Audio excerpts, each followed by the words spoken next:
के बयान पर भी सवाल खड़े हुए हैं। अखिलेश जी, एनडीए के नेता कह रहे हैं कि जो आपने जो बोला वो सत्यों से परे था।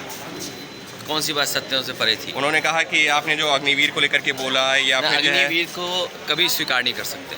ईवीएम को अग्निवीर हमारे देश की सुरक्षा के साथ खिलवाड़ है, उसको कभी स्वीकार नहीं कर सकते। ईवीएम को ईवीएम को लेकर के भी जो बात कही है वो है ईवीएम जी हटनी चाहिए, उस पर भरोसा नहीं है। अयोध्या को लेकर के आप लोग कह रहे हैं, लेकिन वो कह रहे हैं कि इससे ज़्यादा सीटें तो जो टोटल अपोजिशन की उससे ज़्यादा तो बीजेपी के अकेले हैं।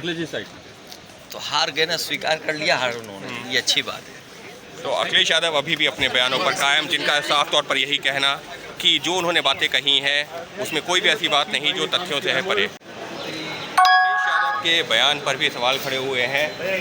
अखिलेश जी, एनडीए के नेता कह रहे हैं कि जो आपने जो बोला वो सत्यों से परे था। कौन सी बात सत्यों से परे थी? उन्होंने कहा कि आपने जो अग्निवीर को लेकर के बोला है या आपने जो है अग्निवीर को कभी स्वीकार नहीं कर सकते। ईवीएम को अग्निवीर हमारे देश की सुरक्षा के साथ खिलवाड़ है, उसको कभी स्वीकार नहीं कर सकते। ईवीएम को ईवीएम को लेकर के भी जो बात कही है वो है ईवीएम जी हटनी चाहिए, उस पर भरोसा नहीं है। अयोध्या को लेकर के आप लोग कह रहे हैं, लेकिन वो कह रहे हैं कि इससे ज़्यादा सीटें तो जो टोटल अपोजिशन की उससे ज़्यादा तो बीजेपी के अकेले हैं। तो हार गए ना, स्वीकार कर लिया हार उन्होंने, ये अच्छी बात है। तो अखिलेश यादव अभी भी अपने बयानों पर कायम, जिनका साफ तौर पर यही कहना कि जो उन्होंने बातें कही हैं उसमें कोई भी ऐसी बात नहीं जो तथ्यों से है परे।